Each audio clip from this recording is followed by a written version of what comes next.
Hi everyone, let's talk about Pandemic Legacy Season 2. So I'm not going to spoil anything, so you don't have to worry about that in there. I did a playthrough, if you didn't see that. I did the prologue, so it's got no legacy elements. It does spoil, what the gameplay and stuff is, and the starting situation of the map and things, but there are absolutely no legacy things revealed in that if you want to take a look at some of the context of, what's new in this.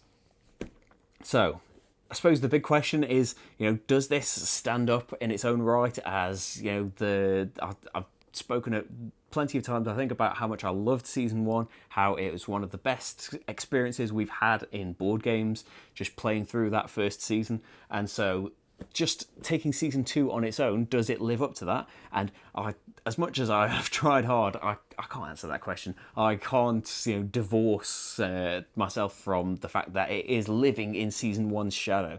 It's incredibly hard for me to just say that, well, if this had been Season 1, what would I think? You can't know that. And it's interesting as well that I can't even go back and play Season 1 now. I could buy a new copy, I suppose, but even then, the story beats and a lot of the stuff we unlock, I remember that. So even getting a new copy of it, you can't go back. You can never go back and kind of re-experience that. So my rating of Pandemic Legacy Season 1 is kind of written in stone, is it? Because I'm not going back to that to ever have that experience again. And that's kind of, it's not really a detriment. It's something that Season 2 has to kind of, as I said, live in the shadow of, because there is always, it's not the first Legacy experience. That was our first Legacy experience, full stop, never mind Pandemic Legacy. So I think I've had a fantastic time with it. I've had a really, really excellent time. And yes, it's weird not to be, this jumping up and down and pumped like it would have been for the first season had I been doing videos back then. I've had a really excellent time with it though. And while desperately trying to avoid spoilers, it's different to Pandemic, definitely has its own distinct thing, but still feels incredibly Pandemic-like. I have seen some comments about how this isn't Pandemic and all of this, but that baffles me, because it's still, while a lot of different things are going on, it's very, very distinctly Pandemic to me. And it's a really great thing, because I love Pandemic, before the Legacy. Just playing the base game itself is really, really fun for me still. But getting to experience it in all of these new ways. And it's so, I want to spoil things. Well, I don't want to spoil things, but I just want to, emphasize what I thought was so great about it. It's I don't think it's really a spoiler to say that they have opened it up more. They have given, not everyone will experience the game in the same way. That's true of Season 1, but I would say that is even more true of Season 2, that your game will go off in its own direction. I can't really clarify on that. So some people might disagree with me in some ways, but I can't clarify that really without spoiling things. That has led to, Shut Up and Sit Down did a video where they talked about how easy they found the game, completely easy all the way through. We didn't find that at all, but they had said that they played with the aim of opening boxes, and we didn't play that. We were just trying to just mess around and see, just have fun and see what's going on. Maybe the story hinted at this, but let's go in that direction. But we definitely weren't on a mission to open boxes, and I think it would maybe be easier with more players to do that. But we just played it as it was, and certainly made some missteps along the way, had some bad luck. We lost, I think, 5 games of this. A couple of those were kind of intentional, that like, oh, well, this is the goal now. We know we absolutely can't do that, so let's lose this game and prepare for another game of it. That we only lost Season 1 once. And that was a thing in the back of my mind, especially towards the end of Season 1, when it was just like, well, we're absolutely going to win. No matter how things look, we are so strong, and it has been made so easy that we are going to win this. And I was kicking myself, afterwards saw a forum post that was, well, just shuffle an extra Epidemic card from normal Pandemic into it. Well, I wish I'd thought of that, because, I always kind of regretted that. I loved Season 1, but found it very, very easy. But now, with Season 2, we haven't found that at all. But like I say, different people have had vastly different experiences with this. I'd imagine that all people that would be saying it's impossible and found it way harder than we did. And as I said, Shut Up and Sit Down was saying that it was incredibly, incredibly easy for them, to the point where they got bored really early on. didn't get bored at all throughout this. It's maybe because we still had things to unlock and we were still, exploring and trying to see what the game had to offer. But I'd, not say there's any right or wrong way of playing it. It definitely was holding interest all the way through to the end, especially, again, can't spoil anything, but it's the story itself as well was, with only spoiling something that's on the box, it's set further on than season 1. Surely that's not a spoiler. Season 2 is set further on than season 1, so it's kind of it is a good point that Pandemic, it's already, a reference point. A lot of people already know how to play Pandemic, and if you don't, then it's why Pandemic is such a good gateway game. The idea that we are, these scientists trying to cure these diseases and travel all over the world, trying to rid the world of them. It's a very, relatable thing. Not that everyone's a scientist, but, the story is. And it's a good, jumping in point.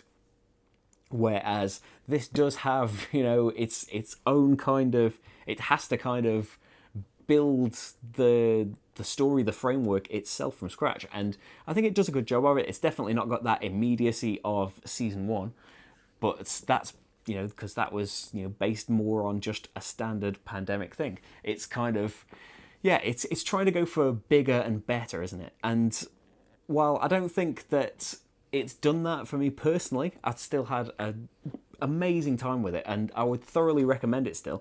And the only real downside to it is kind of, just an echo in my mind of it. Well, this isn't what season 1 was like. Not in terms of gameplay or anything, but I mean that when we got season 1, I was completely so excited, and I was with this too, but we were so excited with season 1, and me especially, I would have kept playing it constantly. We kind of paced it out. Time Stories came out at the same time, so we had a lot going on, but we paced it out and played it. We played it most nights, and I was desperate to try and find out, what else can we unlock? What else is going to happen in this story? What is our game going to turn into? What is going to be the end state of our world?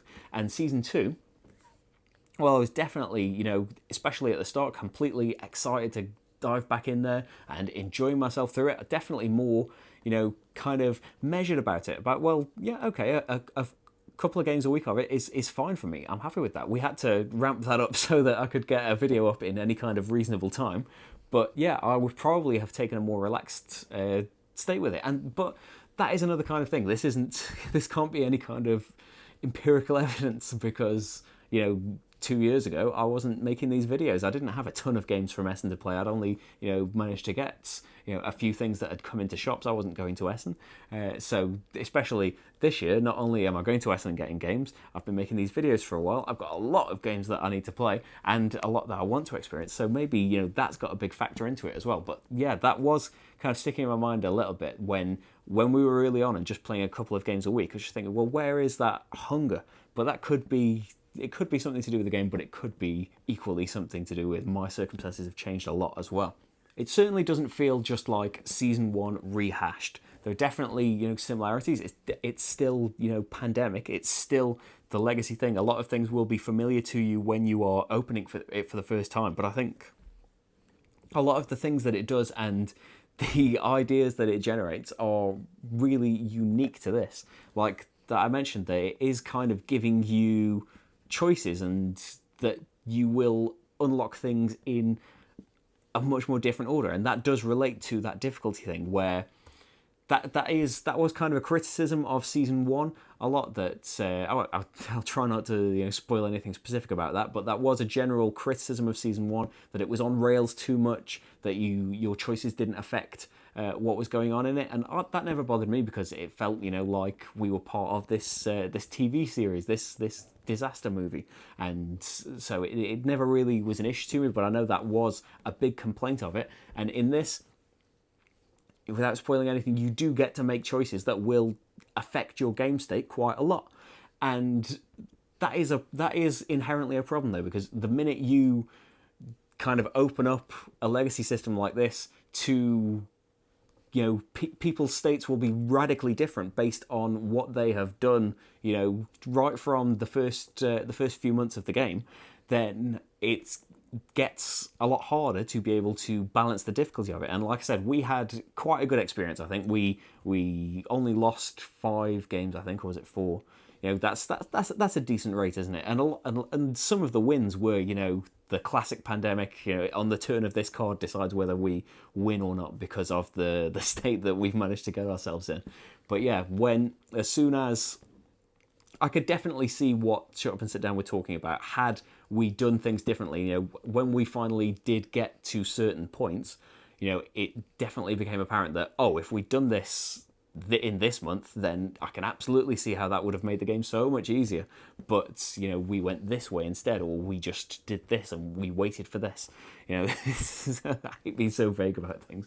But yeah, overall, I would say it is a fantastic game. Anything... cooperative legacy is just, a perfect thing for me. I really, really wish there was more of it.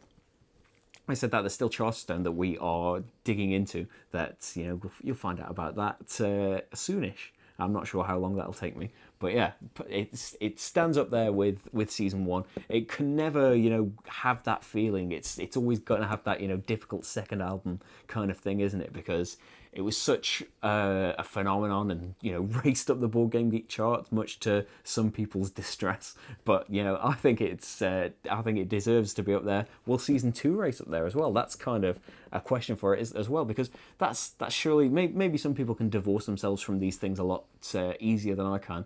But yeah, the more I try to think of, would this on its own, would this be the amazing thing? If you just missed out on season 1 and came into season 2, would this be the phenomenon that season 1 was?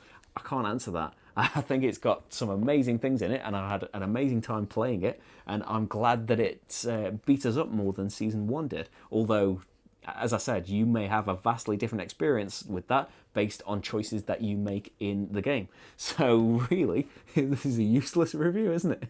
But yeah, I'd say if you are interested in Legacy, if you don't mind tearing cards up and writing on things and all sorts of Legacy related stuff, then surely Pandemic Legacy is going to be one for you. If you enjoyed season 1, then I can't guarantee that you'll like season 2, but surely you will. You might not think that it's as good or better, but it's certainly another amazing game, and I'm really, really glad that we experienced it. That's Pandemic Legacy Season 2. Thanks for watching, everyone. I'll see you for the next game. Bye.